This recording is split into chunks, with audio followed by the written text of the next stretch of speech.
L'époque moderne commence à la fin du XVe siècle par deux grandes découvertes, l'imprimerie qui est inventée par Gutenberg et se diffuse en Europe, et la découverte de l'Amérique en 1492 par Christophe Colomb. Magellan organise le premier tour du monde en bateau en 1517. Ces découvertes génèrent de nombreux échanges internationaux entre les peuples, comme il illustre le tableau des ambassadeurs en 1533. De 1546 à 1549, le premier grand voyage naturaliste est fait au Levant par Pierre Belon du Mans. Il décrit les animaux, les plantes, ainsi que des mœurs des peuples qu'il rencontre.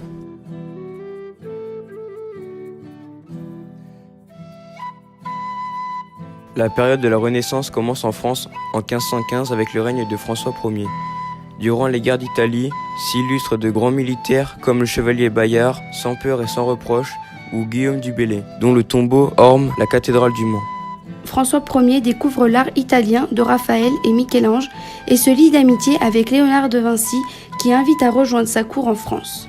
Il l'installe au château du Clos-Lucé à Amboise en 1516. Léonard est à la fois artiste-peintre, philosophe humaniste et inventeur. Ses inventions concernent l'art militaire, l'aéronautique et le génie civil. La Renaissance est aussi marquée par la construction d'un nouveau style de château, plus agréable à vivre, comme les châteaux de Blois ou de Chambord dans la vallée de la Loire. Cette époque est aussi celle du développement des arts et lettres en France. La bibliothèque royale est confiée à l'humaniste Guillaume Budet. Des auteurs comme Rabelais ou Ronsard, du Bellay, fondateur roman de la Pléiade, diffusent les idées humanistes et défendent la langue française. Elle devient la langue officielle à la place du latin pour tous les documents juridiques et administratifs.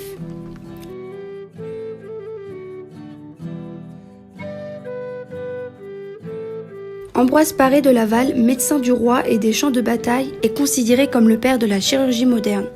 Il limite le nombre d'amputations dues aux armes à feu, mais ne parlant pas latin, se retrouve en opposition avec la faculté de médecine. Sous l'influence des théologiens Martin Luther et Jean Calvin, le protestantisme se développe face au catholicisme qu'il souhaite réformer. La population française se retrouve divisée et c'est le début des guerres de religion vers 1562. La pacification se fera sous Henri IV qui redresse l'économie, développe l'artisanat et l'implantation des colonies d'Amérique en Nouvelle-France. En 1598, il autorise le culte protestant en France par l'édit de Nantes. Il fonde le collège des Jésuites de la Flèche en 1603. Où son cœur sera conservé après son assassinat par Ravaillac. Son fils, Louis XIII, lui succède. Son règne est marqué par la centralisation du pouvoir sous l'influence de son ministre, le cardinal de Richelieu, créateur de l'Académie française, puis du cardinal Mazarin pendant la régence d'Anne d'Autriche. De nombreux nobles se révoltent, c'est la fronde, et des poètes, comme Scarron, écrivent des mazarinades pour critiquer le pouvoir centralisé et l'enrichissement personnel de Mazarin. En 1609, l'astronome Galilée perfectionne la lunette astronomique et défend, grâce à ses observations plus précises, la théorie de Copernic plaçant le Soleil au centre de notre système solaire. Galilée se heurte à l'Inquisition qui l'interdit de publier et d'enseigner ses thèses en 1634. Kepler défend la même hypothèse et sa mère est accusée de sorcellerie. L'obscurantisme religieux est alors critiqué par certains scientifiques, parmi lesquels on peut citer René Descartes et Marin Mersenne qui s'étaient rencontrés au collège de la Flèche. À Loudun, Urbain Grandier, originaire de Sablé-sur-Sarthe, qui avait publiquement attaqué Richelieu, est condamné pour sorcellerie et brûlé vif en 1634.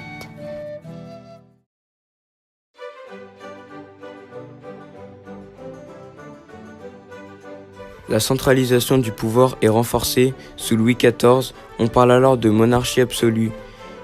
Il agrandit le château de Versailles pour rassembler la noblesse auprès de lui afin de mieux la contrôler. En 1661, Louis XIV, jaloux d'une fête prestigieuse organisée par son ministre des Finances Nicolas Fouquet, le fait arrêter par D'Artagnan et emprisonner au château d'Angers, qui, comme la Bastille, a été transformé en prison d'État. La chapelle du château accueillera jusqu'à 400 prisonniers, opposants politiques ou équipages de marins capturés par sa flotte. Jean-Baptiste de Colbert remplace Fouquet comme ministre des Finances. Il a un rôle majeur dans le développement du commerce et de l'industrie. En 1664, il crée la Compagnie des Indes orientales, avec de nombreux comptoirs comme Pondichéry, pour contrôler l'importation du coton, ainsi que de grandes manufactures nationales. comme Saint-Gobain pour le verre ou la manufacture des gobelins pour la tapisserie. En 1666, Colbert fonde l'Académie des sciences qui décide de la création de l'Observatoire de Paris l'année suivante. À la demande de Louis XIV, Colbert participe à la création du Code noir visant à organiser la vie des esclaves afin que la France soit le principal fournisseur du sucre en Europe par l'exploitation de la canne à sucre. C'est le neveu du grand Colbert, Jean-Baptiste Colbert de Torcy, célèbre diplomate qui construit l'actuel château de Sablé-sur-Sarthe en 1715. Deux mouvements artistiques sont en opposition. Le baroque, inspiré par le mouvement et l'instabilité du monde, et à l'opposé, le classicisme représentant la vision d'un monde figé et déterminé. Cette tendance inspirera notamment des artistes comme Molière et la création des jardins à la française, dont Versailles devient la référence pour toutes les cours d'Europe. Vers 1750, le classicisme fait son apparition en musique et remplace la musique baroque. Parmi les principaux compositeurs, on peut citer Mozart, Haydn, Beethoven ou Schubert. À l'origine assez libertin, Louis XIV épouse secrètement en 1683 Madame de Maintenon, veuve de Paul Scarron. Il se tourne vers la dévotion et l'austérité. Le développement du commerce provoque l'âge d'or de la piraterie vers 1660. Ces derniers attaquent les galions espagnols chargés d'or et de marchandises. Certains corsaires, comme Barbe Noire ou Anne Bonny, participent à la fondation d'une république des corsaires dans les Caraïbes, mais seront définitivement soumis aux autorités coloniales françaises et anglaises en 1718. Le règne de Louis XIV est marqué par de nombreux conflits en Europe. À partir de 1688, sous l'influence du ministre de la Guerre Louvois, on complète l'armée alors principalement composée de mercenaires par les milices provinciales qui sont tirés au sort parmi les hommes valides dans les campagnes. En 1691, Vauban est chargé de la fortification de la France en créant de nombreuses forteresses pouvant résister au siège de l'artillerie. On surnomme l'ensemble de cet ouvrage la ceinture de fer.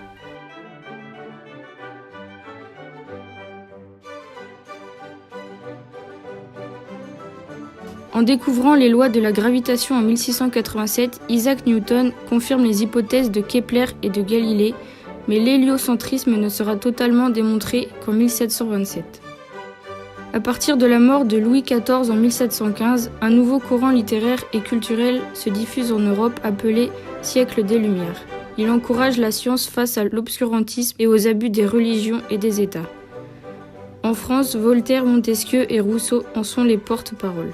Dirigé par Diderot et d'Alembert, plus de 150 auteurs participent entre 1751 et 1765 à un vaste projet d'encyclopédie destiné à synthétiser l'ensemble des connaissances de l'époque pour le rendre accessible au public.